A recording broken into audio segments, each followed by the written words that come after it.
Le 6 juin 1944, avant même que le ciel ne commence à pâlir, bien avant que les premiers rayons de soleil n'effleurent les falaises normandes, la mer et le sable sont silencieux. Le vent souffle doucement, transportant l'odeur de l'iode et du varech, et les vagues s'écrasent encore et encore sur la plage, indifférentes, comme depuis des millénaires. Elles ignorent que, dans quelques heures, elles porteront des corps, des espoirs, des cris. Elles ignorent qu'elles seront les témoins d'un bouleversement gigantesque qui marquera l'histoire de toute l'humanité.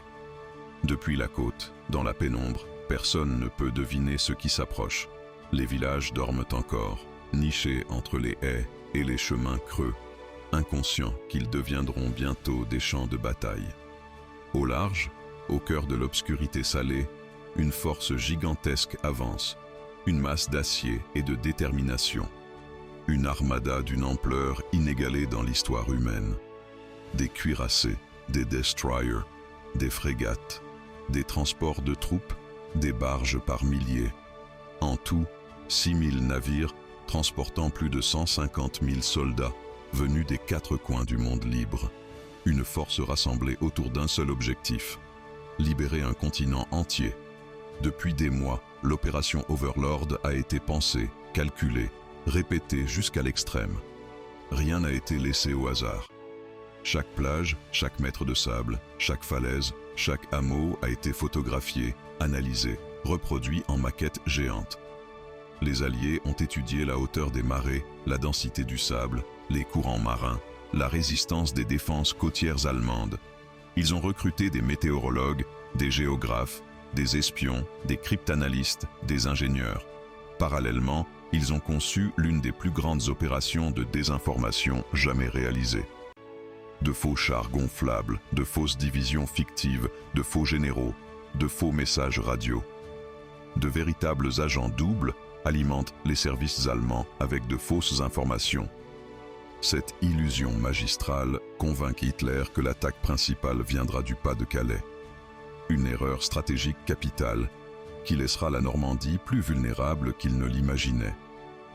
Pourtant, à la veille du débarquement, la tempête fait rage. Les vagues secouent les navires avec violence, les pluies fouettent les ponts, le vent hurle comme pour repousser les hommes loin des côtes françaises. Certains généraux doutent, craignent que l'assaut ne se transforme en catastrophe. À bord, les soldats vivent une nuit interminable. Ils pensent à leur famille, à leur maison, à leurs rêves suspendus au fil de cette traversée nocturne. Certains écrivent une lettre qu'ils glissent dans une poche, sans savoir si elle sera jamais lue. Puis, au matin du 5 juin, les météorologues repèrent une brève accalmie. Une fenêtre de quelques heures, fragile, précieuse.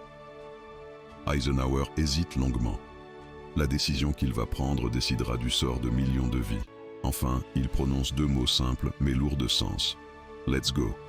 Ce ne sont pas simplement des mots, ce sont les mots qui mettent en branle la plus grande opération militaire de l'histoire. Dans la nuit du 5 au 6 juin, avant même que les troupes n'atteignent les plages, les premiers hommes à entrer dans la bataille sont les parachutistes. Ils volent dans des avions Dakota, sans lumière, au-dessus de la Normandie plongée dans le noir. À l'intérieur, les soldats serrent leur équipement, se tiennent debout, alignés, silencieux. Certains prient, d'autres tremblent. Tous savent qu'ils s'apprêtent à sauter dans l'inconnu. La porte s'ouvre. Le vent rugit. Le signal est donné. Et l'un après l'autre, ils sautent. Ils tombent vers un sol invisible, parsemé de marais, de haies, de villages endormis. Le chaos est total. Beaucoup atterrissent loin de leur zone prévue.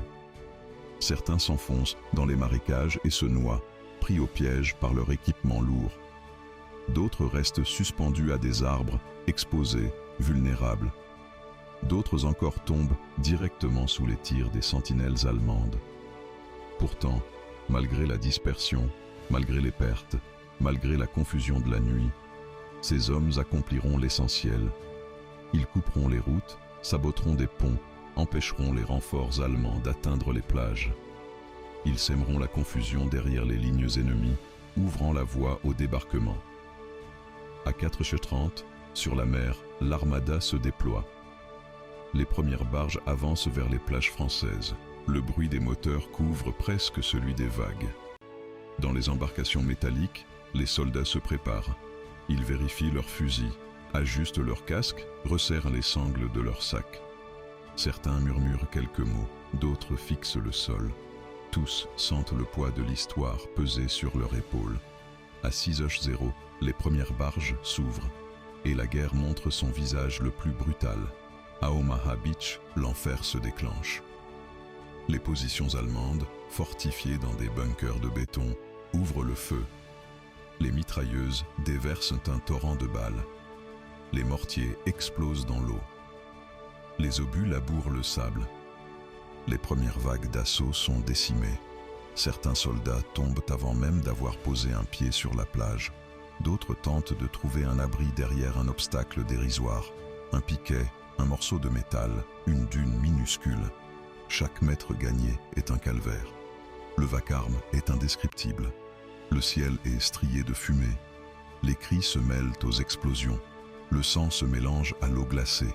Le sable normand devient en quelques minutes un champ de mort. Et pourtant, mètre après mètre, les Alliés avancent. Les démineurs, au péril de leur vie, dégagent des passages. Les ingénieurs posent des charges explosives pour ouvrir des brèches. Certains officiers improvisent des assauts qui parviendront, contre toute attente, à rompre les lignes ennemies. Ailleurs, à Utah, Gold, Juneau et Sword, l'avancée est plus rapide. Les chars amphibies émergent de la mer. Les soldats progressent. Les positions allemandes tombent l'une après l'autre.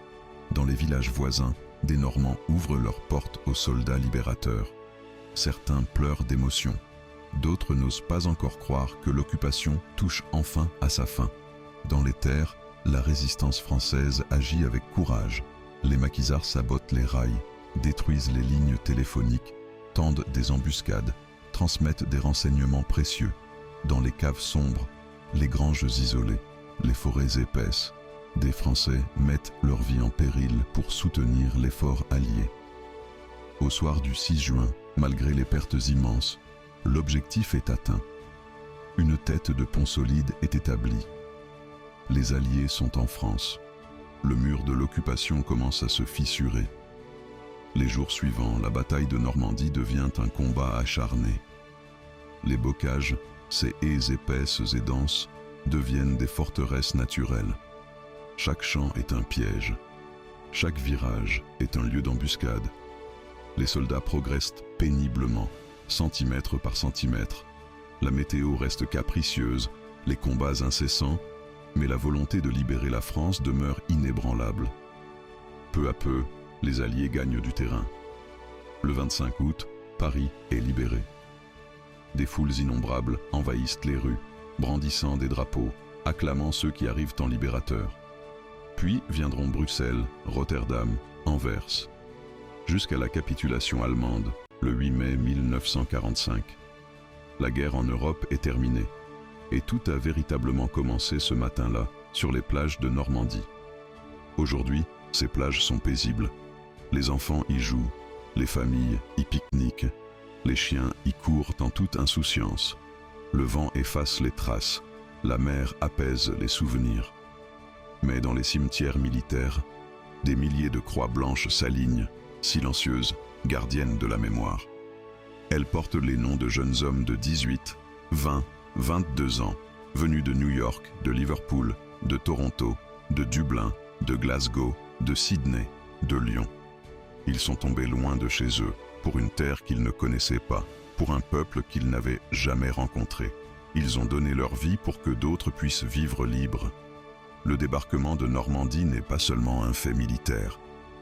C'est un héritage moral, une mémoire inscrite dans le sable, dans la pierre, dans le cœur des peuples libres. Une leçon pour les générations futures. La liberté est précieuse, et lorsqu'elle est menacée, des femmes et des hommes se lèvent, encore et encore, pour la défendre. Le 6 juin 1944 restera, à jamais, le témoignage du courage collectif. Sur ces plages venteuses de Normandie, la liberté a recommencé à respirer. Et tant que nous honorons la mémoire de ceux qui sont tombés, elle continuera de vivre.